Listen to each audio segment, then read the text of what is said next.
O'zbekiston va Fransiya endi strategik sheriklar hisoblanadi. Bizni Parij bilan nimalar bog'lab turibdi? Dunyoda yarashuv va kelishuvlar boshlangan ko'rinadi.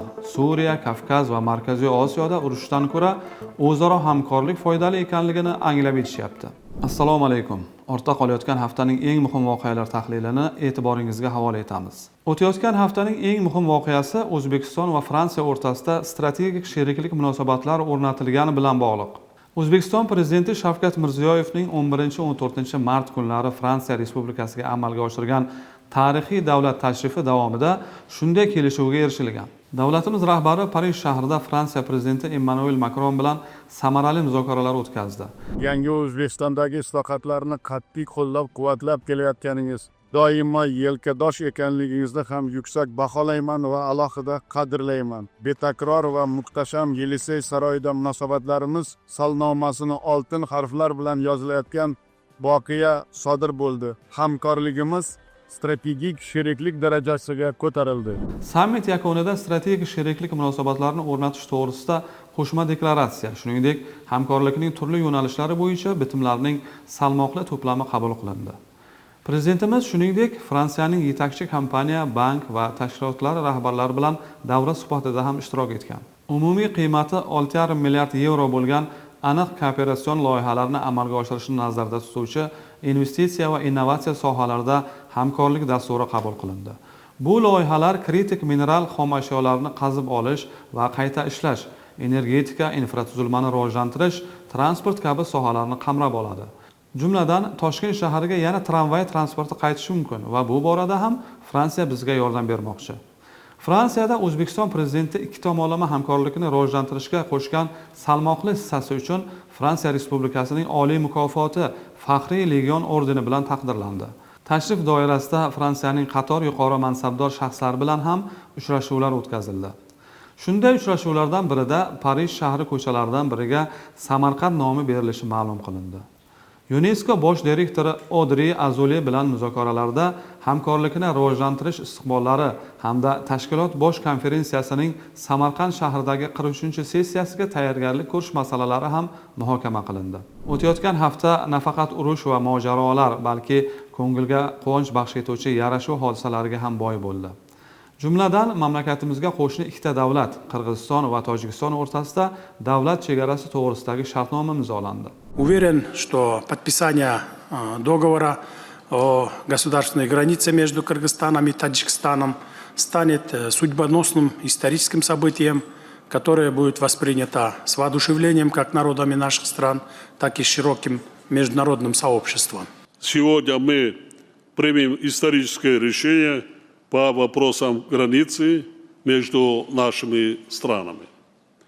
Договор о границе создаст прочную основу для дальнейшего всестороннего расширения наших межгосударственных отношений.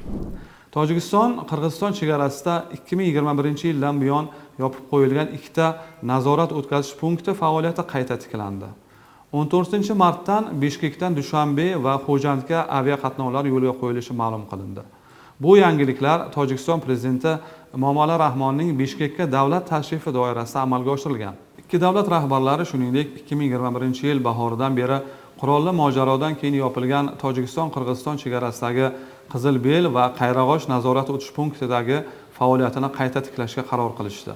Bu yangilikdan ruhlanib ketgan Qirg'iziston prezidenti Markaziy Osiyo davlatlari uchun xuddi Schengen vizasi kabi yagona viza joriy etish taklifi bilan chiqdi.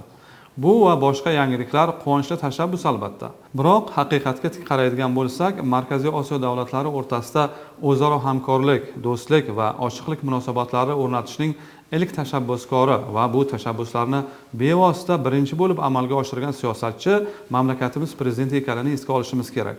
Shavkat Mirziyoyevning qo'shni davlatlar bilan chegaralar muammolarini hal qilgani mintaqadagi davlatlarning nafaqat ijtimoiy-siyosiy, balki iqtisodiy yutuqlari uchun ham asos bo'lgani boshqa davlat rahbarlarini ham ruhlantirib yuborgan bo'lsa ajab emas.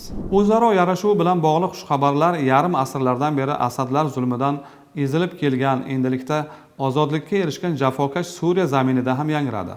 Bu yerda Suriyaning yangi prezidenti Ash-Sharaa qurollangan kurd guruhlari bilan kelishuvga erishdi.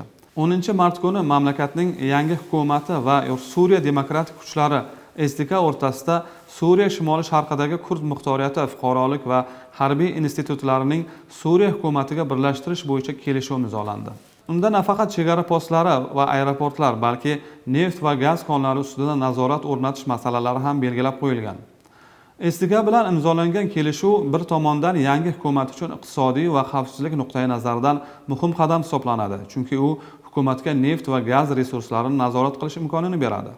Suriya prezidenti shuningdek mamlakatdagi boshqa diniy va milliy ozchiliklar, Ismoiliylar va Druzlar bilan ham kelishuvga erishishni maqsad qilgan. Tahlilchilarning fikricha, agar yangi hukumat kuchlari Suriyada to'liq nazorat o'rnata olsa, mamlakatda siyosiy barqarorlikni tiklash imkoniyati paydo bo'lishi mumkin. Biroq Asad tarafdorlari va boshqa qurolli guruhlarning hukumatga qarshi qurolli isyonlari tufayli bu jarayon uzoq davom etishi ham mumkin.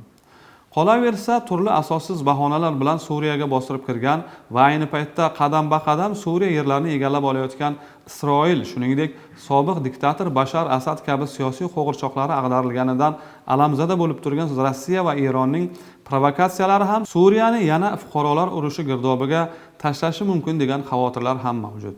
O'zaro yarashuv va kelishuv shamollari Kavkaz mintaqasida ham kuchaymoqda. 13-mart kuni Armaniston va Ozarbayjon vakillari muzokaralarni yakunlab, tinchlik kelishuvi matnini kelishib olishdi. Armaniston Ozarbayjon tomonining bitimning oxiriga kelishilmagan ikkita bandi bo'yicha ham takliflarini ham qabul qilganini aytdi. Ozarbayjon Tashqi ishlar vazirligi rahbari Jayxun Bayramovning aytishicha, keyingi bosqichda Armaniston o'z konstitutsiyasiga o'zgartirishlar kiritishi kerak. Chunki unda hamon Ozarbayjonga hududiy da'volar bor. Shu bois o'tgan oyda Armaniston bosh vaziri Pashinyan yangi konstitutsiya bo'yicha referendum o'tkazishga chaqirgan edi. Armaniston Tashqi ishlar vazirligi o'z navbatida Ozarbayjon bilan tinchlik kelishuv loyihasi yakuniga yetkazilgani va yakuniy kelishuvni imzolash sanasi hamda joyini muhokama qilishga tayyorligini ma'lum qildi.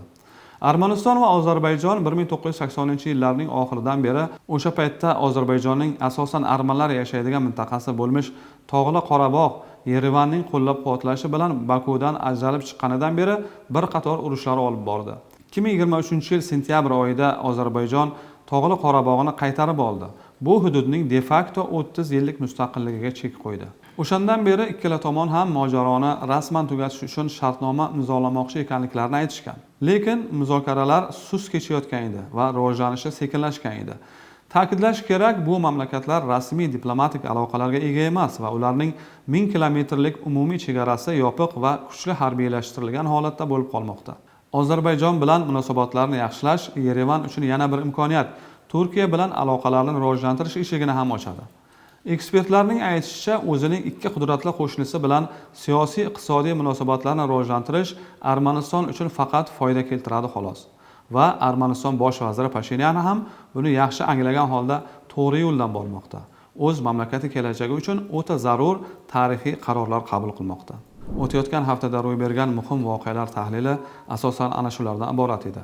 Dam olish kuningiz yaxshi o'tsin. Keyingi haftada ko'rishguncha xayr.